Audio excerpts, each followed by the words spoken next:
ba ba ba ba ba ba ba ba ba ba ba ba. I was trying to bump it to Childish Gambino.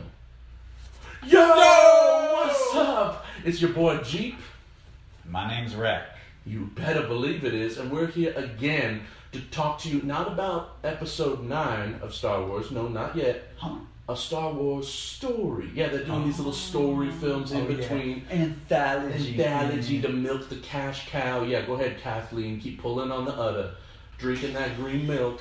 We didn't talk about the last side movie, Rogue One, because, we didn't think it was important enough. But when we heard some of the behind-the-scenes dealings on this one, we knew we had to talk about it. And this movie's pretty different, because that was Rogue One. That's Rogue One. This one is so low. So one and very so different. kind of the same thing. Yeah, it's huh? kind of similar. So in past videos, we've been talking about how Disney, giant company, owner of everything, has been hiring these little upstart, creative auteur guys right out of film school, and it worked for Rian Johnson on Last Jedi. It totally worked. I mean, people flawless victory. Unanimously like that movie. Yeah. No polarization of any kind. No. I had some different thoughts on it myself. I mean, hashtag not my Luke. I'm sorry. I am a child of the old generation. We grew up with Luke. Jedis are heroes. Jedis are optimistic. Jedis literally never do anything wrong, never doubt anything, never become sad. And the fact that he would doubt the Jedi Order in the first half of that movie and then just keep doubting it in the second half and never do anything good, he pretty much just dies alone, a sad man on an island like John Locke from Lost. Did you watch the second half of the movie? Yeah, I saw it. He's moping around. Ray kicks his ass without any training. Yeah, I saw the second half. But John Locke comes back and he saves them. He moves the island. He basically has his whole Mirage kind of thing. Oh shit! So it worked for Rian Johnson, but there's someone it didn't work for. Trank. Yeah, that's right, Josh Trank. It's been a while since we brought up little Trankston, huh? Fantastic Four, dope smoking on set, showing up late, dogs destroying a home, not even understanding the complex sexual tension between Ben Grimm, the Thing, and Mr. Fantastic. He ruined the Fantastic Four. And when Star Wars saw that, Disney, they said, you ain't doing your little Boba Fett side story, okay? They ate him up like the Sarlacc pit, okay? Yeah. But, so that's sad what happened to Trank, but it would not be repeated. Or would it? Because on Rogue One turned out pretty good. I had my flaws in it. Yeah, they just reshot half the movie, but it turned out pretty good. It turned out pretty good, but yeah, there were the reshoots, exactly. So that we're already starting to see a little bit of stuff not working out behind the scenes with Disney. Han Solo, everyone's favorite buccaneer of the skies. He's a pirate. He's got a gold tooth. He's always raping and pillaging. And, we're going to see what everyone's been asking for, what has always worked in Star Wars, a prequel origin story. Yes. Cha-ching. I can just already imagine, this ruffian, this lovable stamp of Harrison Ford. How did he become that way? What do you think? How do you think it's going to start? Dude, I think it's gonna start on a pile, zoom in on a pile of Bantha Poodoo, and then it's gonna shift and you're gonna see all these nerfs, and he's gonna be herding nerfs as a little boy, picking up That's Poodoo. absolute genius, because in Empire Strikes Back she calls him a scruffy looking nerf herder, but he only protests the scruffy looking part, which we thought was a little joke, but there's a reason he didn't protest this nerf herder part. He's a fucking nerf herder. He was a nerf herder. We're finally going to get to see nerfs also, which I really like. Because in Rogue One, we finally found out why the Death Star had such a stupid weakness. That was pretty cool. But the whole time I'm sitting there going, where are my nerfs? Where are my nerfs at? Hashtag nerf or nothing. Yeah. Disney hired, in a bold move in my opinion, the auteur, visionary minds behind Cloudy with a Chance of Meatballs. 21 Jump Street. Yeah. Hell 22 yeah. Jump Street. 22 even better than the first. I love skinny Jonah Hill, dude. Fuck fat Jonah Hill. I don't want to look at a fat person. That's disgusting. Why would I want to see a fat person in a video? Anyway, so these guys did 21 Jump Street, but there's something they did more recently that everybody loved, and everything is awesome. the Lego Movie. What do you think of the Lego Movie? Dude, it was my childhood. I was like a little kid. I was playing with little toys, watching on the carpet, watching the Wiggles, making Legos. Yeah, it was great. I kept thinking the whole time though, like it kind of triggered me. I had a little bit of PTSD, and the P in that stands for pedo, not the pedophile kind, pedo like the foot, because I would always be walking around and I forgot I left a Lego brick out. And I'd step on that shit. It would hurt so bad. So the whole time I'm watching the movie, I'm like, I love Chris Pratt. But then inside, I'm like, my foot. So these guys obviously have a meta sense of humor. You know, they had Johnny Depp showing up in Jump Street. They even had Star Wars in the Lego Movie. That was kind of fun. Yeah, we got to see Billy D. Williams as Lando in his final Star Wars performance in a Lego Movie, because apparently Disney won't put him in anything. Yeah. I mean, they'll have Holdo, but not Lando. I mean, come on. Yeah. He's just a placeholder. It's more like it. So these Lego dorks that everyone loves making nerd comedy, they got hired by Disney to do the Han Solo movie, and I was thinking, you know, not my first choice, but, you know... Not even my second choice. Not even my second choice. But think about it. Back when before the Batman movies were coming out, all the hype, Jared Leto was no one's choice for Joker. Oh, yeah, that's right. Look how that turned out. The posthumous Oscar he received saved everything, all right? Yeah. So these guys are kind of like a dynamic directorial duo. You don't see a lot of that nowadays. It's kind of refreshing. I think their names are Phil Lesh and Chris Pabst, if I'm correct. Yeah, Chris Pabst, Phil Lesh. The Lesh Pabst, you know, they kind of just get called Lesh and Pabst or something like that. But so things were going swimmingly. They even put on Instagram or Twitter or something a picture of the whole cast of this Solo movie. Yeah, they're in the cockpit. I don't want to give a spoiler, but Millennium Falcon's in this movie. Yeah. I don't know. Confirmed. Leaked all over the place with this photo, and they couldn't look more happy. I mean, look at those fucking faces. That's the face of... That's not the face of a cast. That's the face of a family. Okay? In the short 2 weeks or day that they've been working on that, they had grown a bond with those directors that is palpable in that photo. You see Chris Pabst, he's in there with Woody Harrelson's in, by the way, we'll get to that. He's like the chick from Game of Thrones, we got Childish Gambino, but we'll get to that. But and Han Solo, we'll get to that. Yeah, we'll get to that. But they got fired. Kathleen Kennedy gave him the boot. I mean, when you read that, what did you think about that? I was stunned because I thought they're a voice of my generation. They're hilarious. They're visionary, and they got fired. These two hilarious comedic geniuses who directed the Lego Movie. They got Lego. They got Lego. I mean, let's put it bluntly. They got Lego. Because two dads just aren't right for this world. You can't have two dads. Oh, okay, Mr. Un-PC here. I personally really enjoyed that whole arc in Last Jedi. Poe and Finn are gonna raise that child right. Rose is gonna be their new adopted daughter. I mean, it's pretty much a rule in Hollywood if you gotta adopt an Asian kid. So they're set. Yeah. They're set. And plus her kiss with Finn, no chemistry, obviously. He looked at her like he didn't even know what a kiss was. That was a nice kiss from my daughter. Yeah. He looked like either he was a gay man, very conflicted, or he was just like, I love my daughter, but what is this shit? And you know, her line though, I will say, Luke, I am your father. Classic line, right? Yeah. How about That's No Moon? That's pretty classic too. Yeah. Classic, no? That one. What about when Han Solo said back to Leia, she said, I love you, and he goes, I know. That's pretty classic. I gotta say, folks, I never thought I'd say this. I've had my reservations with the Disney trilogy, but I want to take all those lines, I want to burn down those lines. Kill the past if you have to. Because there is a new Granddaddy Star Wars line that is going to be on every shirt everywhere. We should not fight the ones we hate. We should save the ones we love. How beautiful is that? She is so pro the resistance and courageous, you know, because what happened with her sister. She can't believe that he's doing something selfish just about love, you know. And so that's why it was so beautiful that at the end, he's about to fly into the new Death Star.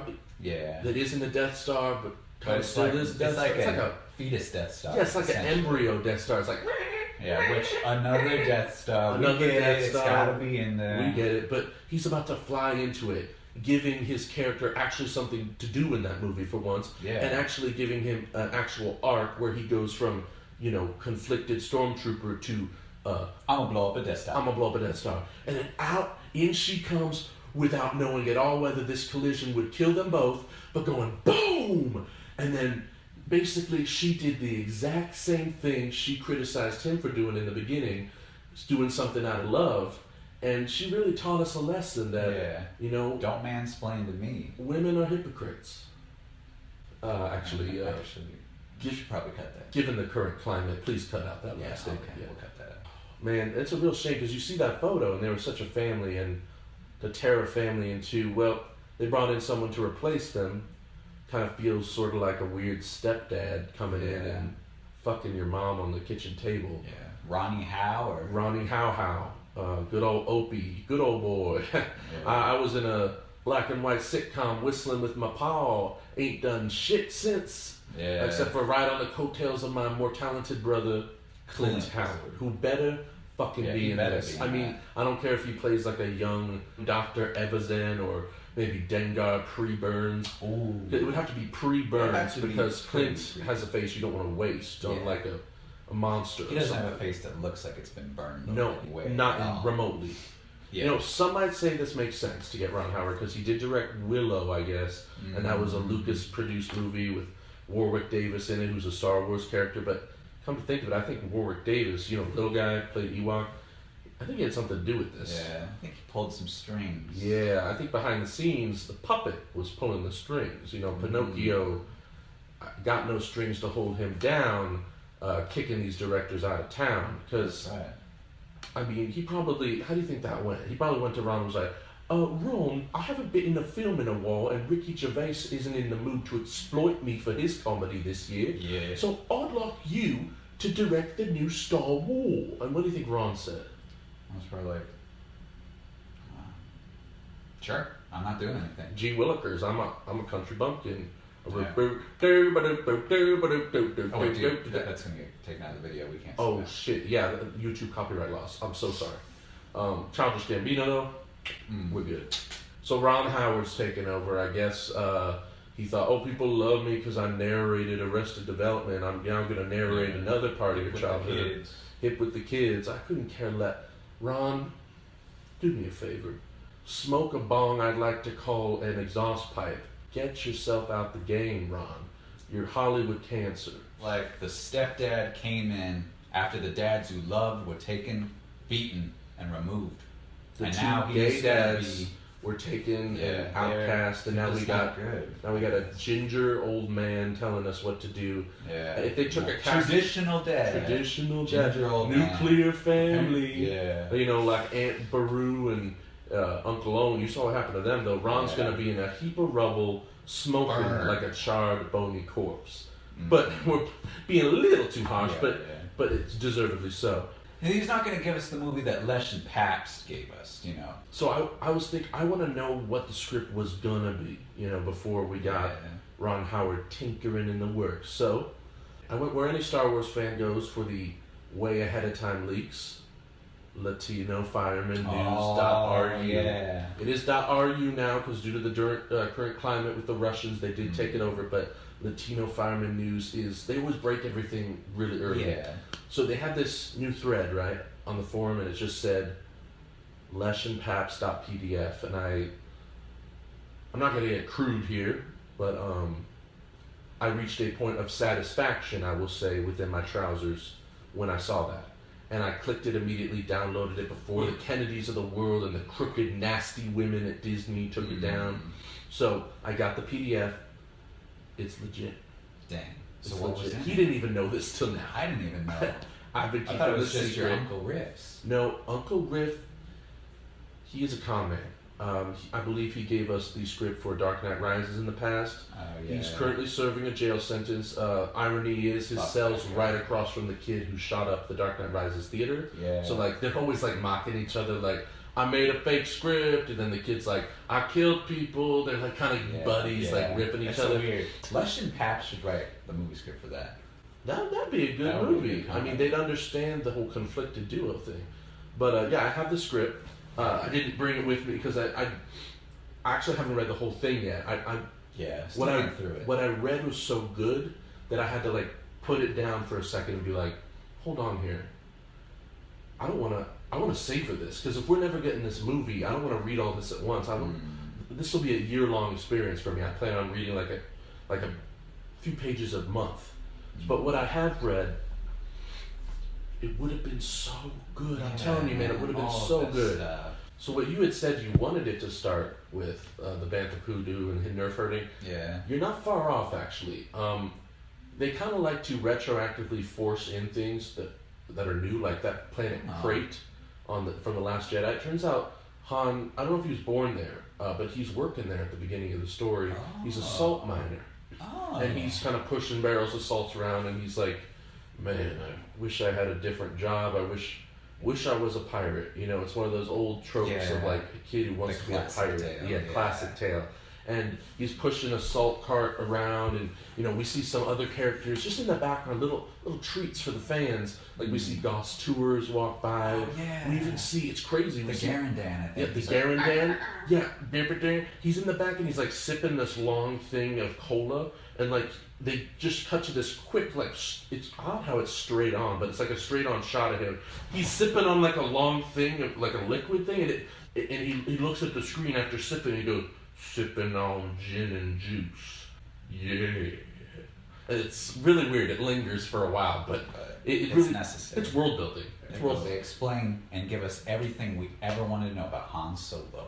Some things you didn't want to know, but now, kind of like Last Jedi. I wanted to know it now. Yeah, exactly. Last Jedi, I didn't get what I wanted, but then afterwards I was like, I didn't know I wanted that. Yeah. You know, so same thing here. They show you like how he gets the color on his pants, the red stripe. The red stripe. See, I always love those. I look at those on the action figure, wonder why are those there? I mean, it's a cool fashion. There's a story behind even that in this movie. I mean, it involves making dry humping Cordis with Rodian that's on her period, but it is a good reveal of that period. They actually even bring back characters that you love from newer movies, like Maz. She's in it. Maz? Fully CGI. That's amazing, because in Force Awakens, like, she's known him for a long time. Like, you get that look in her eyes when they see each other. They've gone down on each other. Maybe that's where she found the lightsaber. Maybe, you know what I'm talking about? These scenes that are in it are just going to be great with the guy they got. I think his name's like Hayden Third Reich or something like that. Hayden Christian Reich? Hayden Christian Reich or something? Something like that. He is I mean, I haven't seen him act, but he's going to be great as Han Solo. He's gonna be great. Let's see, who else we got? We got Woody Harrelson. Yeah. Now he's an avid Toka of the weed, you know what I mean? And but he was great in 3 Billboards outside Ebbing, Missouri. He played a billboard. And yeah, I think that's kind of all I know about it. I think that's all the predictions. I mean, it's all we can really hope is that they try to stay true to the original script, not Ron Howard's script, you know. I want that Pabst script. Pabst, the blue ribbon. I mean, prequels have not worked in the past, but this is an origin story everyone wants. Like, this is a movie that people asked for and that we actually want, you know. It's not like they're just shoveling out something that no one wants, you know. Yeah, it's not because Han died, spoiler, and Force Awakens. No, it's not because of any of that. What's that? Give me a second, I'm sorry, maybe we should cut this. It's kind of what you really want in Star Wars. It's about family. I mean, a broken family, but it's about family. What does that sound? Did I get a text or is it a news alert? Oh, news alert. Okay, hold on one second. What the fuck? It's Kathleen Kennedy. What the fuck? She grabbed Warwick Davis's ass in a dark corridor behind Star Wars Celebration. Oh, no. He details it all in a 50-part tweet. Okay, let me read what he said here.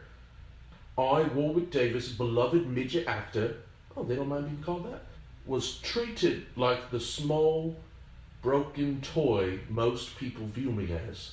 In a dark corridor behind Star Wars Celebration last year, a powerful woman with the name of Kennedy, not affiliated with the political family, groped me in a way I felt highly disturbed about.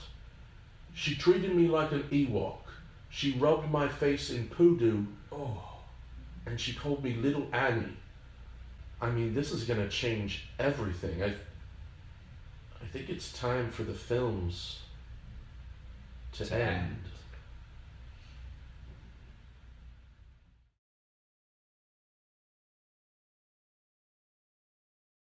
Hello, everyone, and welcome to the next episode of Cinema Church. Today, we will be talking about the new Will Ferrell instant classic, Bright, which puts anything he did with M. Night Shyamalan or anything Shyamalan did himself to shame. Now, we all wondered how the world of Middle-earth developed into our modern-day Earth, but few would have guessed that orcs would grow up alongside mankind. And they really are pretty useless. Yeah, pretty useless with the old dangleweed here.